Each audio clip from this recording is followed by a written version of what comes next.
Boa noite, agora são 20 horas e te convido a ficar muito bem informado aqui no Jornal Toda Hora. Olha essa situação constrangedora. Imagina a cena. Uma mulher foi à delegacia denunciar o marido por agressão e acabou sendo presa por engano. Acredita nisso? Você confere os detalhes com Anderson Nascimento.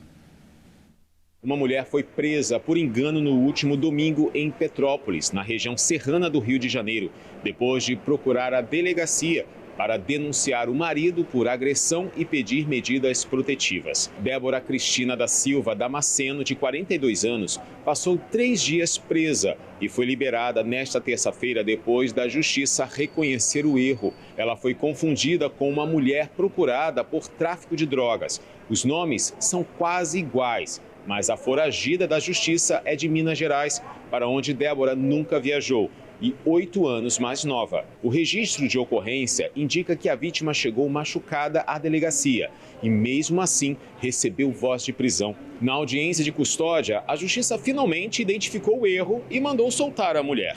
O juiz Alex Quaresma escreveu que o mandado de prisão foi expedido pela comarca de Belo Horizonte e decidiu encaminhar todos os documentos que comprovam o equívoco.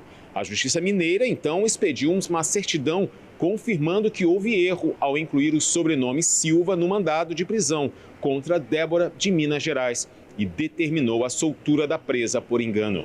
Por causa da burocracia, a mulher só deixou a cadeia por volta das 18 horas da última terça-feira. O Supremo Tribunal Federal tem recebido ameaças por causa do julgamento do ex-presidente Jair Bolsonaro. E por isso o órgão vai ampliar a segurança no dia da audiência. Vamos conferir.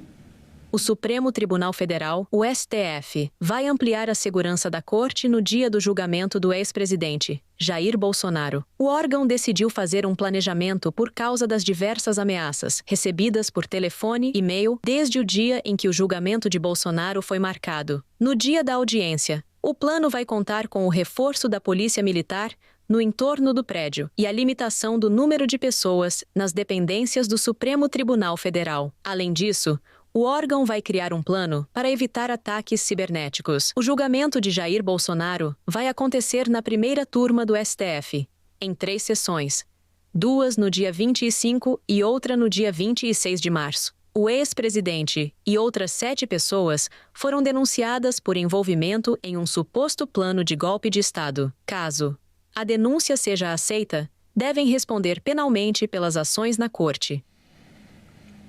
Arquivos nacionais dos Estados Unidos publicaram os últimos documentos sobre o assassinato de John Kennedy. Os arquivos foram publicados nesta terça-feira por ordem de Donald Trump e foi o último lote de documentos classificados sobre o assassinato do presidente Kennedy em 1963. Um caso que ainda alimenta teorias conspiratórias mais de 60 anos depois.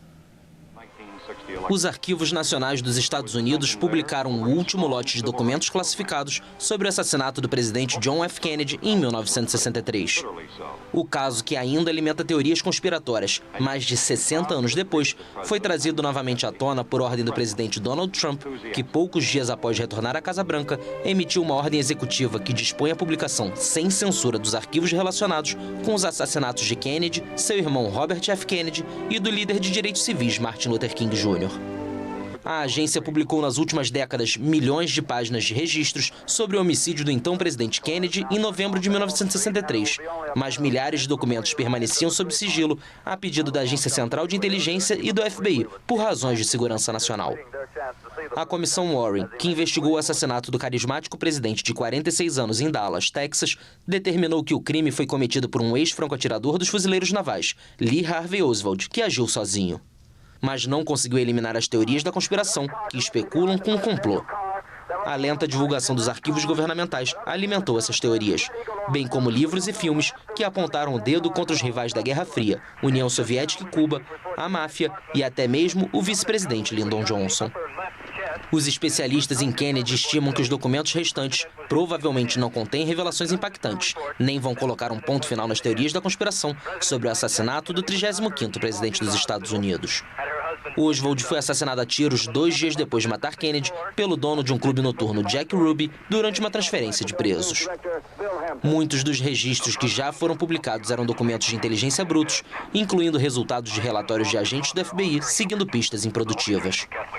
A maior parte do conteúdo desses documentos já era conhecido, como por exemplo que a CIA, obcecada pelo comunismo, elaborou vários planos para assassinar o líder cubano Fidel Castro. A publicação desses documentos também cumpre com uma lei do Congresso de 1992, segundo a qual os registros de assassinatos que se encontram nos arquivos nacionais sejam publicados em sua totalidade 25 anos depois. Eu fico por aqui. Na próxima edição vamos falar sobre os ladrões que estão usando robôs para fazerem combinações numéricas e descobrir a senha de celulares roubados no Rio de Janeiro. É às 21 horas aqui no Jornal Toda Hora. Tchau!